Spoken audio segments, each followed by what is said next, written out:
Guys, আমি রান্না করতে চলে এসেছি, আর কাঠে রান্না করতে চলে এসেছি। এই দেখো ভাত হচ্ছে, আমার উনানে ভাত হচ্ছে কাঠে।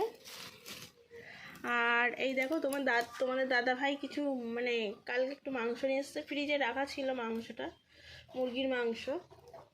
তো রান্না করব, আর মাংস দিয়ে আলু দিয়ে রান্না করব। আর এই যে এখানে কিছু সবজি বাজারে এনেছে, একটা টমেটো এনেছে, মাংসের মধ্যে দেবো, কাঁচা লঙ্কা, কিছু উচ্ছে নিয়ে এসছে, বেগুন নিয়ে এসছে।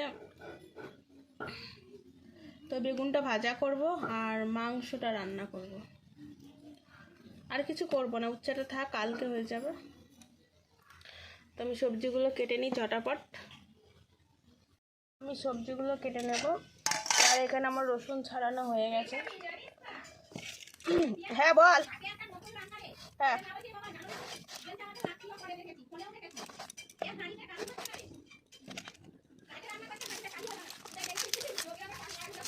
তো ওদিকে আমার যা গল্প করছে, তোমার যাই সাথে একটু কথা বলি। কাঠের রান্না কেমন করছে বলতে, মানে উনুনের 4-5টা ছাইটা দিয়ে দিয়ে, সরি এই হাড়ির 4-5টা ছাইটা দিয়ে দিচ্ছে। তো তাহলে আমি দাঁড়িয়ে আছি, আমরা তো 9টা 40 ছিলাম না, দিয়ে সেই মারাগুলোতে ঘর ভেঙে দিয়েছে, দেখেছিস? হ্যাঁ আমি বলছি হ্যাঁ ওর পড়া শুরু হয়ে গেছে, দিয়ে কইলাম না বসা, ও বলছে আমি দেখেছি পাখি আসবে। হ্যাঁ দিয়ে তো হ্যাঁ বল, দিয়ে দেখছি।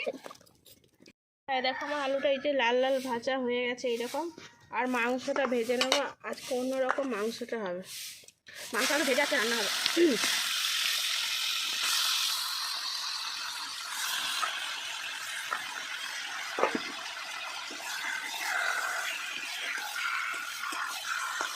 আলু ভাজার তেলে মাংসটা দিয়েছে, আর মাংসটা একটু ভালো করে ভাজবো, ভেজে তারপরে তেলের পরে পেঁয়াজ দিয়ে মশলা টসলা দিয়ে মশলাটাকে ভেজে আবার মাংসটা দিয়ে কাটা করবো।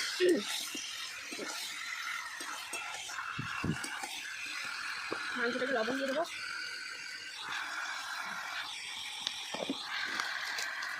আর একটু হলুদ দিয়ে দেবো।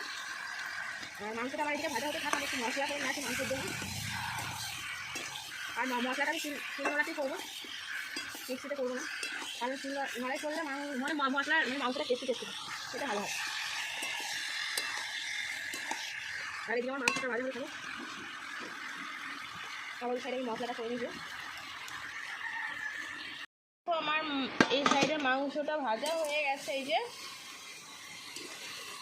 মাংসটা আমি এবার ঢেলে নেব।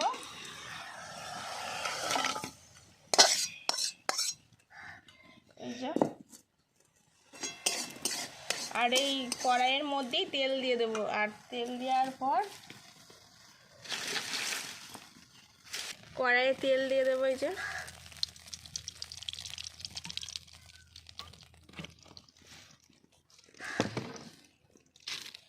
আর এই যে এই পাশে আছে তোমার জিরে বাটা একদম ইয়ে হয়ে গেছে। আর এখানে আদা রসুন কাঁচা লঙ্কা বেটেছি, আর গুঁড়ো মশলা আছে, দেখতে থাকো রান্নাটা।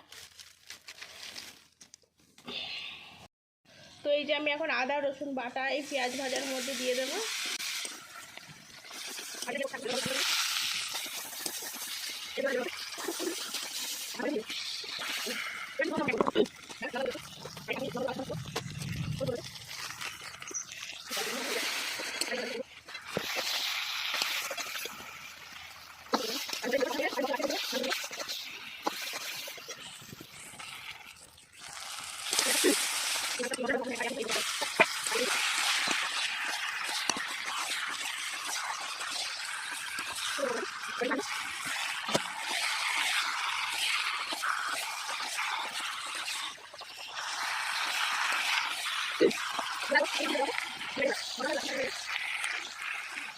মাংসটা এই দেখো আমার ভালোভাবে কষানো হয়ে গেছে, আর মাংসের গা থেকে যে তেলও ছেড়ে গেছে,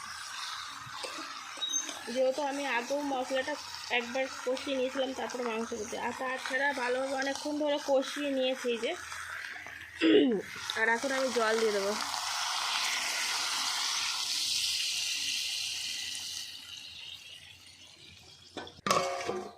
হোক আস্তে আস্তে। আমার তরকারি হয়ে গেছে, আর নামানোর মুখে একটু গরম মশলা গুঁড়ো দিয়ে দেব।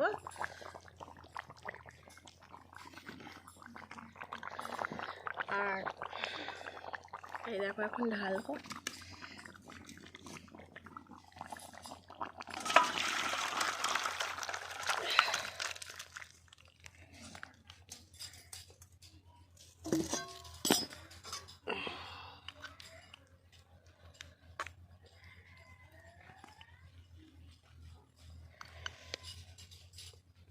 এই যে আমার তরকারির কালারটা এরকম হয়েছে দেখো।